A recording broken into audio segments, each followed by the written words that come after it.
Chapter 7. Out of the Woods. Gray first light came while Rand still trudged through the forest. At first he did not really see. When he finally did, he stared at the fading darkness in surprise. No matter what his eyes told him, he could hardly believe he had spent all night trying to travel the distance from the farm to Emmons Field.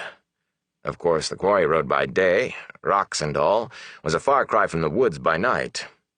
On the other hand, it seemed days since he had seen the black-cloaked rider on the road, weeks since he and Tam had gone in for their supper. He no longer felt the strip of cloth digging into his shoulders, but then he felt nothing in his shoulders except numbness, nor in his feet, for that matter. In between, it was another matter. His breath came in labored pants that had long since set his throat and lungs to burning, and hunger twisted his stomach into queasy sickness. Tam had fallen silent some time before. Rand was not sure how long it had been since the murmurs ceased, but he did not dare halt now to check on Tam.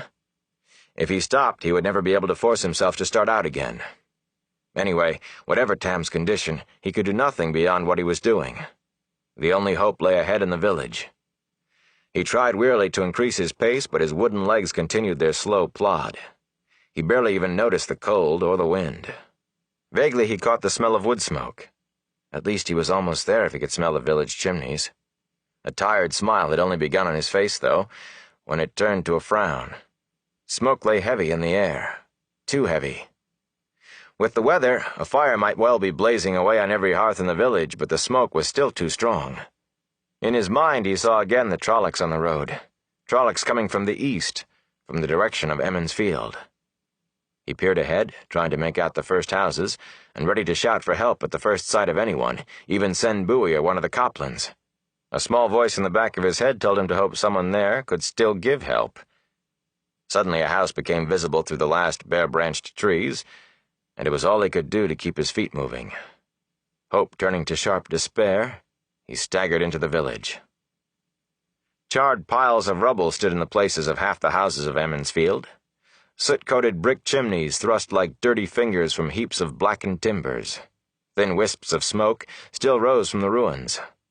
Grimy-faced villagers, some yet in their night clothes, poked through the ashes, here pulling free a cookpot, there simply prodding forlornly at the wreckage with a stick. What little had been rescued from the flames dotted the streets. Tall mirrors and polished sideboards and high chests stood in the dust among chairs and tables, buried under bedding, cooking utensils, and meager piles of clothing and personal belongings. The destruction seemed scattered at random through the village. 5 houses marched untouched in one row, while in another place a lone survivor stood surrounded by desolation. On the far side of the wine-spring water, the 3 huge Beltane bonfires roared, tended by a cluster of men. Thick columns of black smoke bent northward with the wind, flecked by careless sparks. One of Master Alvere's Duran stallions was dragging something Rand could not make out over the ground toward the wagon bridge and the flames. Before he was well out of the trees, a sooty-faced Harald Luhan hurried to him, clutching a woodsman's axe in one thick-fingered hand. The burly blacksmith's ash-smeared nightshirt hung to his boots, the angry red welt of a burn across his chest showing through a ragged tear. He dropped to one knee beside the litter. Tam's eyes were closed, and his breathing came low and hard. "Trollocs, boy?" Master Luhan asked in a smoke-hoarse voice. Here too. Well, we may have been luckier than anyone has a right to be, if you can credit it. He needs the wisdom. Now where in the light is she? Egwene!" Egwene, running by with her arms full of bedsheets torn into bandages, looked around at them without slowing. Her eyes stared at something in the far distance. Dark circles made them appear even larger than they actually were. Then she saw Rand and stopped, drawing a shuddering breath. "Oh no, Rand! Not your father! Is he— Come, I'll take you to Nynaeve." Rand was too tired, too stunned to speak. All through the night, Emmons Field had been a haven where he and Tam would be safe. Now all he could seem to do was stare in dismay at her smoke-stained dress. He noticed odd details as if they were very important. The buttons down the back of her dress were done up crookedly, and her hands were clean. He wondered why her hands were clean when smudges of soot marked her cheeks. Master Luhan seemed to understand what had come over him. Laying his axe across the shafts, the blacksmith picked up the rear of the litter and gave it a gentle push, prodding him to follow Egwene. He stumbled after her as if walking in his sleep. Briefly he wondered how Master Luhhan knew the creatures were Trollocs, but it was a fleeting thought. If Tam could recognize them, there was no reason why Harald Luhhan could not. "All the stories are real," he muttered. "So it seems, lad," the blacksmith said. "So it seems." Rand only half heard. He was concentrating on following Egwene's slender shape. He had pulled himself together just enough to wish she would hurry, though in truth she was keeping her pace to what the two men could manage with their burden. She led them halfway down the green to the Calder house. Char blackened the edges of its thatch, and smut stained the whitewashed walls. Of the houses on either side, only the foundation stones were left, and two piles of ash and burned timbers. One had been the house of Baron Thane, one of the Miller's brothers. The other had been Abel Cothan's, Mat's father. Even the chimneys had toppled. "Wait here," Egwene said, and gave them a look as if expecting an answer. When they only stood there, she muttered something under her breath, then dashed inside. "Mat," Rand said. "Is he?" "He's alive," the blacksmith said. He set down his end of the litter and straightened slowly. "I saw him only a little while ago. It's a wonder any of us are alive. The way they came after my house in the forge, you'd have thought I had gold and jewels in there. Elsbeth cracked one's skull with a frying pan. She took one look at the ashes of our house this morning and set out hunting around the village with the biggest hammer she could dig out of what's left of the forge, just in case any of them hid instead of running away.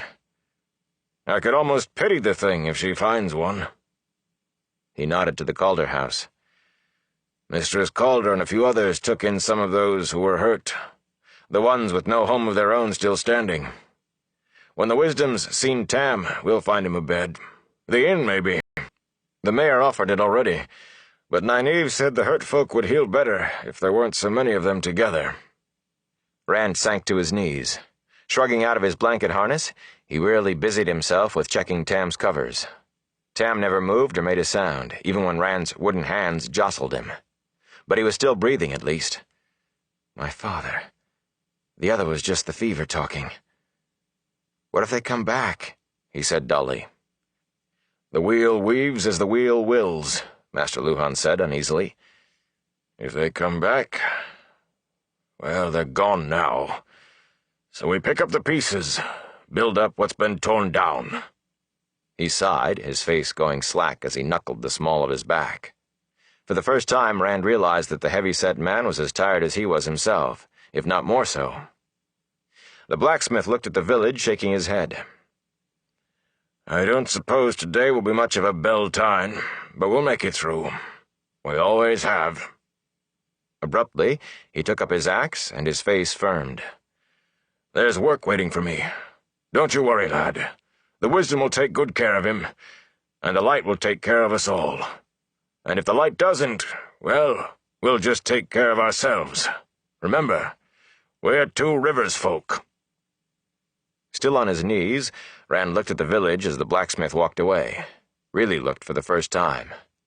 Master Luhhan was right, he thought, and was surprised that he was not surprised by what he saw.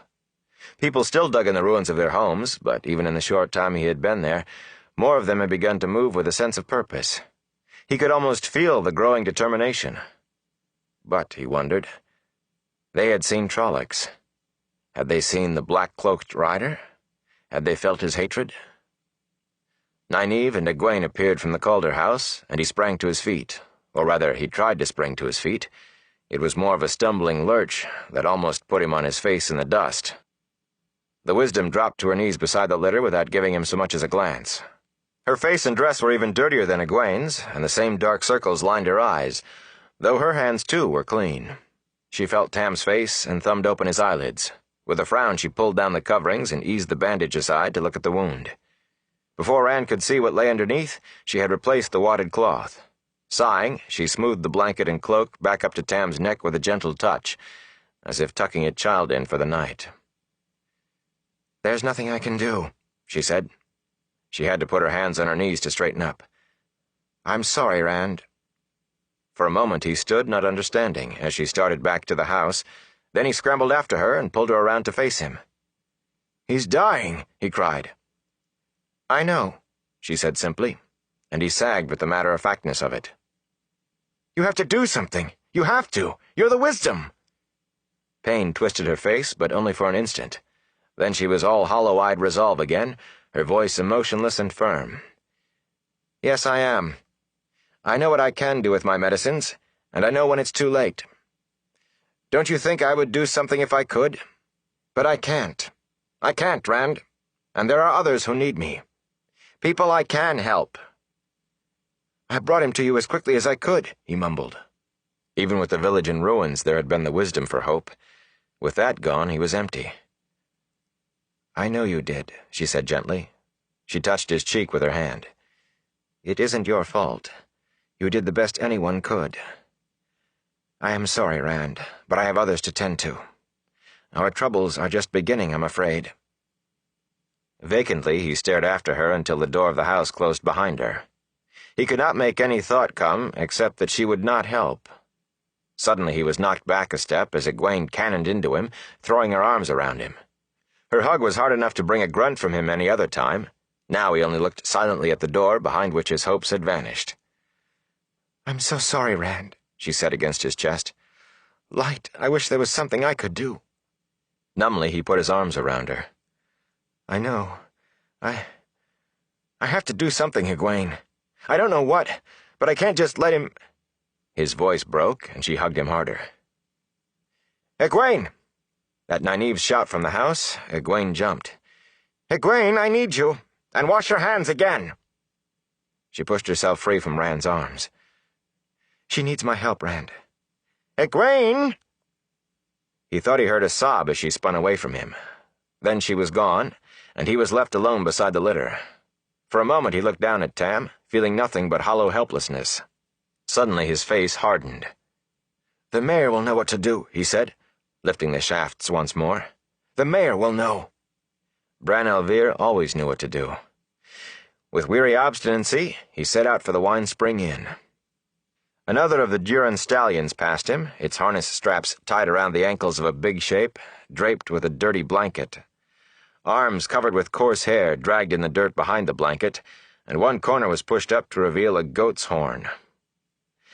The Two Rivers was no place for stories to become horribly real.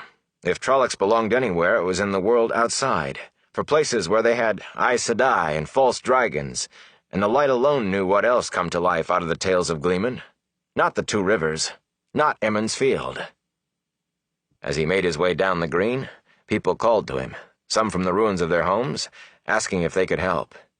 He heard them only as murmurs in the background, even when they walked alongside him for a distance as they spoke. Without really thinking about it, he managed words that said he needed no help, that everything was being taken care of. When they left him, with worried looks and sometimes a comment about sending Nynaeve to him, he noticed that just as little. All he let himself be aware of was the purpose he had fixed in his head. Bran al'Vir could do something to help Tam. What that could be, he tried not to dwell on. But the mayor would be able to do something, to think of something. The inn had almost completely escaped the destruction that had taken half the village. A few scorch marks marred its walls, but the red roof tiles glittered in the sunlight as brightly as ever. All that was left of the peddler's wagon, though, were blackened iron wheel rims leaning against the charred wagon box, now on the ground. The big round hoops that had held up the canvas cover slanted crazily, each at a different angle. Tom Maryland sat cross-legged on the old foundation stones, carefully snipping singed edges from the patches on his cloak with a pair of small scissors. He set down cloak and scissors when Rand drew near. Without asking if Rand needed or wanted help, he hopped down and picked up the back of the litter. "Inside? Of course. Don't you worry, boy. Your wisdom will take care of him. I've watched her work since last night, and she has a deft touch and a sure skill. It could be a lot worse. Some died last night. Not many, perhaps, but any at all are too many for me. Old Fane just disappeared, and that's the worst of all. Trollocs will eat anything. You should thank the light your father is still here, and alive for the wisdom to heal." Rand blotted out the words, "He is my father," reducing the voice to meaningless sound that he noticed no more than a fly's buzzing. He could not bear any more sympathy, any more attempts to boost his spirits, not now. Not until Bran Al'Vir told him how to help Tam. Suddenly he found himself facing something scrawled on the inn door. A curving line scratched with a charred stick. A charcoal teardrop balanced on its point. So much had happened that it hardly surprised him to find the Dragon's Fang marked on the door of the Winespring Inn. Why anyone would want to accuse the innkeeper or his family of evil, or bring the inn bad luck, was beyond him. But the night had convinced him of one thing. Anything was possible. Anything at all. At a push from the Gleeman, he lifted the latch and went in. The common room was empty except for Bran Al'Vir, and cold, too, for no one had found time to lay a fire. The mayor sat at one of the tables, dipping his pen in an inkwell with a frown of concentration on his face, and his gray-fringed head bent over a sheet of parchment, nightshirt tucked hastily into his trousers, and bagging around his considerable waist, he absently scratched at one bare foot with the toes of the other. His feet were dirty, as if he had been outside more than once without bothering about boots, despite the cold. "What's your trouble?" he demanded without looking up. "Be quick with it. I have 24 things to do right this minute, and more that should have been done an hour ago. So I have little time or patience. Well, out with it." "Master Al'Vir," Rand said. "It's my father." The mayor's head jerked up. "Rand! Tam!" He threw down the pen and knocked over his chair as he leaped up. "Perhaps the light hasn't abandoned us altogether. I was afraid you were both dead. Bella galloped into the village an hour after the Trollocs left, lathered and blowing as if she'd run all the way from the farm. And I thought, no time for that now. We'll take him upstairs." He seized the rear of the litter, shouldering the Gleeman out of the way. "You go get the wisdom, Master Merlin, and tell her I said hurry, or I'll know the reason why. Rest easy, Tam. We'll soon have you in a good soft bed.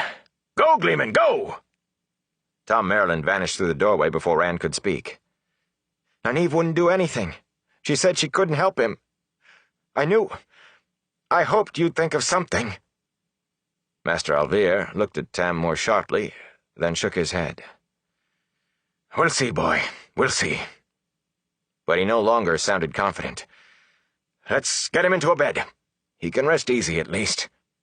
Rand let himself be prodded toward the stairs at the back of the common room. He tried hard to keep his certainty that somehow Tam would be all right. But it had been thin to begin with, he realized, and the sudden doubt in the mayor's voice shook him. On the second floor of the inn, at the front, were 6 snug, well-appointed rooms with windows overlooking the green. Mostly they were used by the peddlers, or people down from Watch Hill or up from Devon Ride, but the merchants who came each year were often surprised to find such comfortable rooms. 3 of them were taken now, and the mayor hurried Rand to one of the unused ones. Quickly the down comforter and blankets were stripped back on the wide bed, and Tam was transferred to the thick feather mattress with goose-down pillows tucked under his head.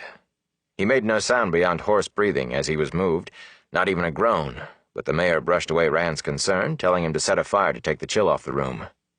While Rand dug wood and kindling from the wood box next to the fireplace, Bran threw back the curtains on the room, letting in the morning light, then began to gently wash Tam's face.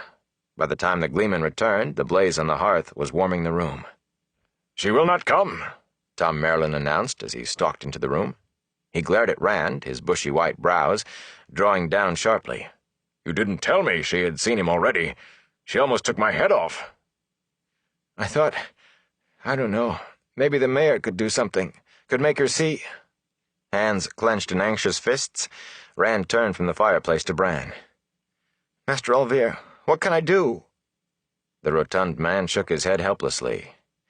He laid a freshly dampened cloth on Tam's forehead and avoided meeting Rand's eye. "I can't just watch him die, Master Al'Vir. I have to do something." The Gleeman shifted as if to speak. Rand rounded on him eagerly. "Do you have an idea? I'll try anything."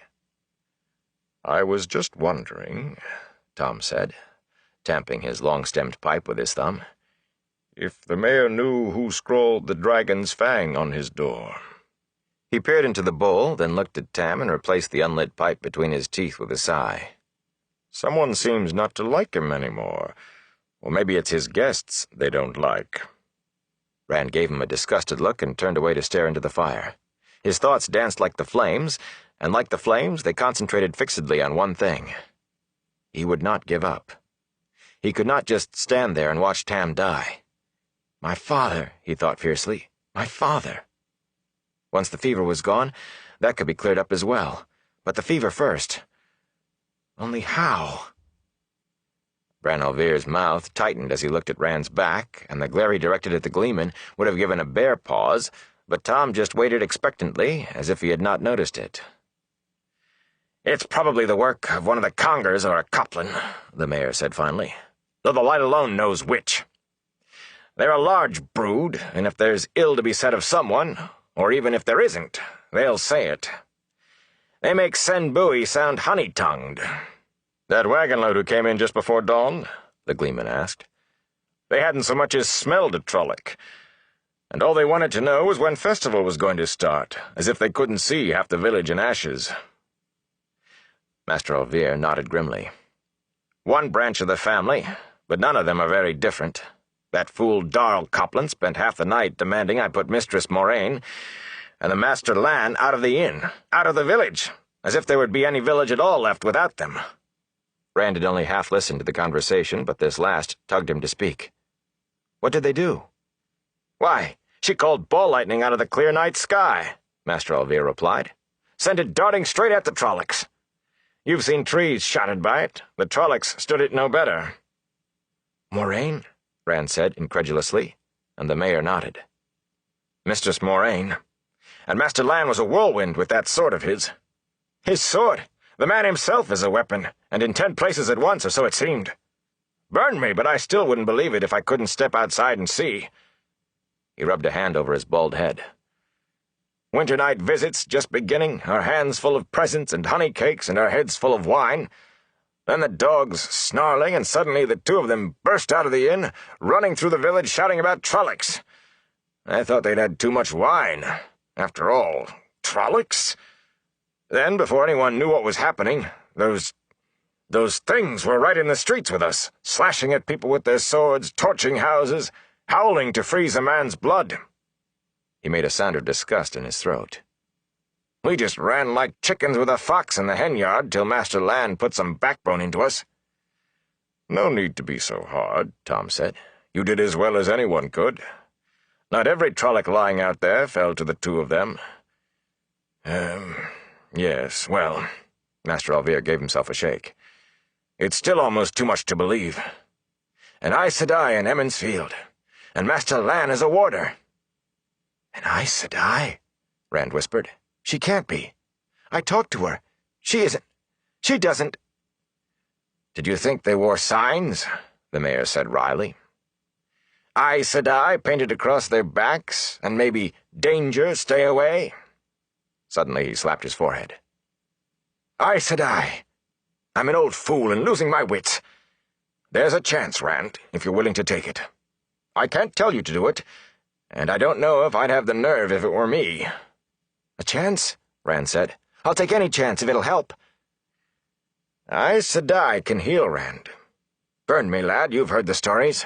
They can cure where medicines fail. Gleeman, you should have remembered that better than I. Gleeman's tales are full of Aes Sedai. Why didn't you speak up instead of letting me flail around?" "I'm a stranger here," Tom said, looking longingly at his unlit pipe. "And Goodman Coplin isn't the only one who wants nothing to do with Aes Sedai. Best the idea came from you." "An Aes Sedai," Rand muttered, trying to make the woman who had smiled at him fit the stories. Help from an Aes Sedai was sometimes worse than no help at all, so the stories said, like poison in a pie, and their gifts always had a hook in them, like fish bait. Suddenly the coin in his pocket, the coin Moraine had given him, seemed like a burning coal. It was all he could do not to rip it out of his coat and throw it out the window. "Nobody wants to get involved with Aes Sedai, lad," the mayor said slowly. "It is the only chance I can see, but it's still no small decision. I cannot make it for you, but I have seen nothing but good from Mistress Moraine. Moraine Sedai, I should call her, I suppose. Sometimes," he gave a meaningful look at Tam, "you have to take a chance, even if it's a poor one." "Some of the stories are exaggerated in a way," Tom added, as if the words were being dragged from him. "Some of them. Besides, boy, what choice do you have?" "None," Rand sighed. Tam still had not moved a muscle. His eyes were sunken as if he had been sick a week. I'll go find her. The other side of the bridges, the Gleeman said, where they are disposing of the dead Trollocs. But be careful, boy. Aes Sedai do what they do for reasons of their own, and they aren't always the reasons others think. The last was a shout that followed Rand through the door. He had to hold on to the sword hilt to keep the scabbard from tangling in his legs as he ran, but he would not take the time to remove it. He clattered down the stairs and dashed out of the inn, tiredness forgotten for the moment. A chance for Tam, however small, was enough to overcome a night without sleep, for a time at least. That the chance came from an Aes Sedai, or what the price of it might be, he did not want to consider. And as for actually facing an Aes Sedai, he took a deep breath and tried to move faster. The bonfire stood well beyond the last houses to the north on the west side of the road to Watch Hill. The wind still carried the oily black columns of smoke away from the village, but even so, a sickly sweet stink filled the air, like a roast left hours too long on the spit. Rand gagged at the smell, then swallowed hard when he realized its source. A fine thing to do with Beltane fires. The men tending the fires had cloths tied over their noses and mouths, but their grimaces made it plain the vinegar dampening the cloths was not enough. Even if it did kill the stench, they still knew the stench was there, and they still knew what they were doing. Two of the men were untying the harness straps of one of the big Durans from a Trolloc's ankles. Lan, squatting beside the body, had tossed back the blanket enough to reveal the Trolloc's shoulders and goat-snouted head. As Rand trotted up, the warder unfastened a metal badge, a blood-red enameled trident, from one spiked shoulder of the Trolloc's shirt of black mail. "Kobol," he announced. He bounced the badge on his palm and snatched it out of the air with a growl. "That makes 7 bands so far." Moraine, seated cross-legged on the ground a short distance off, shook her head tiredly. A walking staff covered from end to end in carved vines and flowers lay across her knees, and her dress had the rumpled look of having been worn too long. 7 bands. 7. That many have not acted together since the Trolloc Wars. Bad news piles on bad news. I'm afraid, Lan. I thought we had gained a march, but we may be further behind than ever. Rand stared at her, unable to speak. An Aes Sedai. He had been trying to convince himself that she would not look any different now that he knew what he was looking at, and to his surprise, she did not. She was no longer quite so pristine, not with wisps of her hair sticking out in all directions, and a faint streak of soot across her nose, yet not really different either. Surely there must be something about an Aes Sedai to mark her for what she was. On the other hand, if outward appearance reflected what was inside, and if the stories were true, then she should look closer to a Trolloc than to a more than handsome woman whose dignity was not dented by sitting in the dirt. And she could help Tam. Whatever the cost, there was that before anything else. He took a deep breath. Mistress Moraine. Moraine Sedai. Both turned to look at him, and he froze under her gaze. Not the calm, smiling gaze he remembered from the green. Her face was tired, but her dark eyes were a hawk's eyes. Aes Sedai, breakers of the world, puppeteers who pulled strings and made thrones and nations dance in designs only the women from Tar Valon knew. A little more light in the darkness, the Aes Sedai murmured. She raised her voice. How are your dreams, Rand al'Thor? He stared at her. My dreams? A night like that can give a man bad dreams, Rand. If you have nightmares, you must tell me of it. I can help with bad dreams, sometimes. There's nothing wrong with my... It's my father. He's hurt. It's not much more than a scratch, but the fever is burning him up. The wisdom won't help. She says she can't. But the stories... She raised an eyebrow, and he stopped and swallowed hard. Light. Is there a story with an Aes Sedai where she isn't a villain? He looked at the warder, but Lan appeared more interested in the dead Trolloc than in anything Rand might say. Fumbling his way under her eyes, he went on. It said Aes Sedai can heal. If you can help him, anything you can do for him, whatever the cost. He took a deep breath and finished up in a rush. I'll pay any price in my power if you help him. Anything." "Any price," Moraine mused, half to herself. "We will speak of prices later, Rand, if at all. I can make no promises.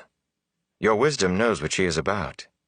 I will do what I can, but it is beyond my power to stop the wheel from turning." "Death comes sooner or later to everyone," the warder said grimly, "unless they serve the Dark One, and only fools are willing to pay that price." Moraine made a clucking sound. "Do not be so gloomy, Lan. We have some reason to celebrate. A small one, but a reason." She used the staff to pull herself to her feet. "Take me to your father, Rand. I will help him as much as I am able. Too many here have refused to let me help at all. They have heard the stories, too," she added dryly. "He's at the inn," Rand said. "This way. And thank you. Thank you." They followed, but his pace took him quickly ahead. He slowed impatiently for them to catch up, then darted ahead again and had to wait again. "Please hurry," he urged, so caught up in actually getting help for Tam that he never considered the temerity of prodding an Aes Sedai. "The fever is burning him up." Lan glared at him. "Can't you see she's tired? Even with an Angreal, what she did last night was like running around the village with a sack of stones on her back. I don't know that you are worth it, sheepherder, no matter what she says." Rand blinked and held his tongue. "Gently, my friend," Moraine said. Without slowing her pace, she reached up to pat the warder's shoulder. He towered over her protectively, as if he could give her strength just by being close. "You think only of taking care of me. Why should he not think the same of his father?" Lan scowled, but fell silent. "I am coming as quickly as I can, Rand, I promise you." The fierceness of her eyes, or the calm of her voice, not gentle exactly, more firmly in command, Rand did not know which to believe. Or perhaps they did go together. Aes Sedai. He was committed now. He matched his stride to theirs and tried not to think of what the price might be that they would talk about later. Chapter